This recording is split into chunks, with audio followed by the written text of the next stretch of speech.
Informasi lebih lengkap ada dua jurnalis Kompas TV, ada Adi Wahadi di Karawang, Jawa Barat dan juga ada Iwan Miftahudin di Kudus, Jawa Tengah. Saya mau ke Adi dulu di Karawang. Adi, pagi tadi kan banjirnya mencapai 2,5 meter. Adi, kalau untuk kondisi siang ini apakah sudah surut? Baik Elvira dan juga saudara, banjir yang terjadi hingga saat ini masih terus terjadi peningkatan. Tadi pagi kami pantau ketinggian air sudah mencapai 2,5 meter. Ini terjadi di Desa Karangligar, kemudian di Desa Lemah Duhur, Kecamatan Teluk Jambe Timur dan Kecamatan Teluk Jambe Barat.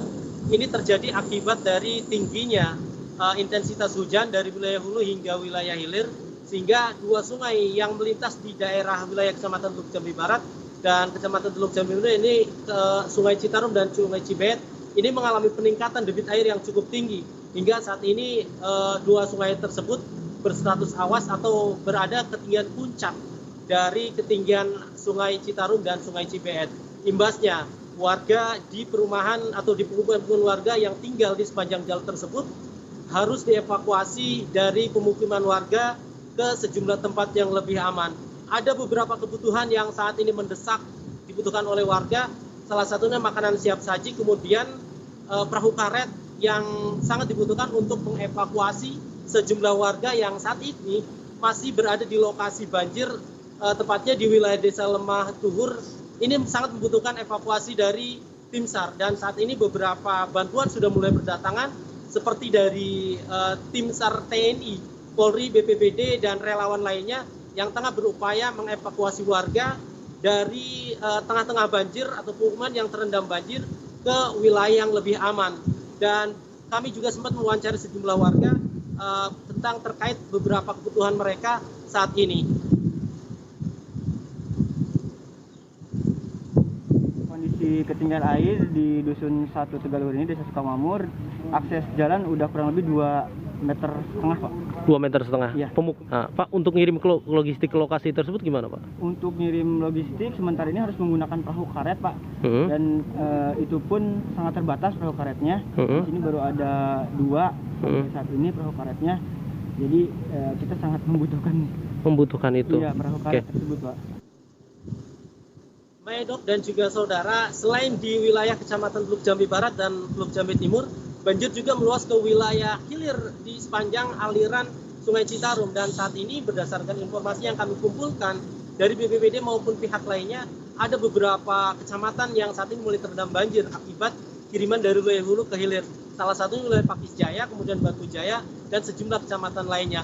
Dan mereka sama, saat ini yang paling dibutuhkan adalah makanan siap saji untuk mereka konsumsi. Pasalnya, banjir yang merendam ribuan rumah warga ini membuat aktivitas warga ini tidak bisa berjalan normal alias lumpuh. Mereka harus mengungsi ke tempat yang lebih aman sehingga tidak ada yang bisa dilakukan selain mencari tempat aman.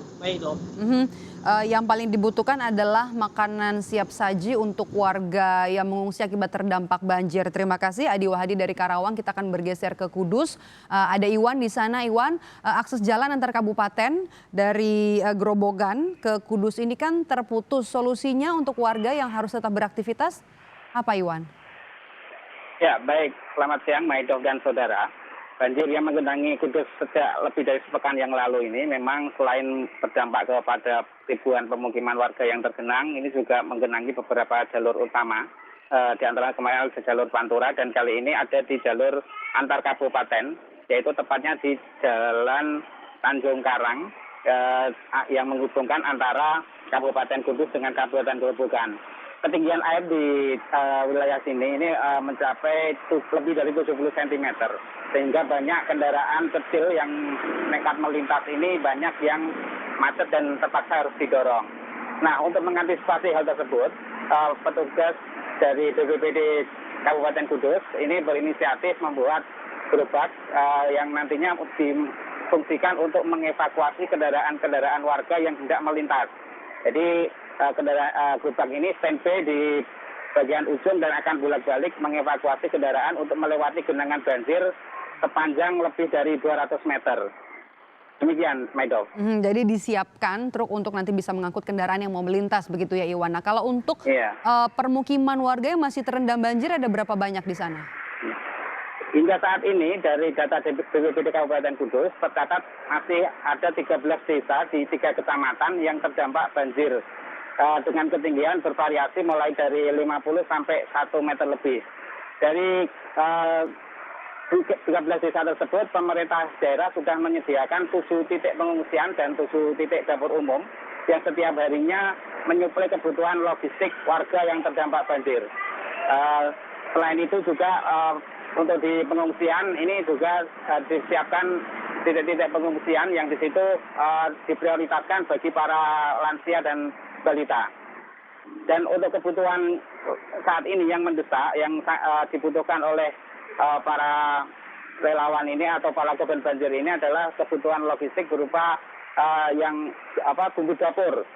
Mengingat saat ini musim penghujan, jadi bumbu dapur ini seperti cabai dan bawang ini agak susah didapatkan. Selain itu, untuk yang non logistik ini adalah perlengkapan bayi yang juga masih minim dari pantauan kami di beberapa titik pengungsian, karena banyak sekali balita yang juga diputuskan untuk diungsikan ke pengungsian.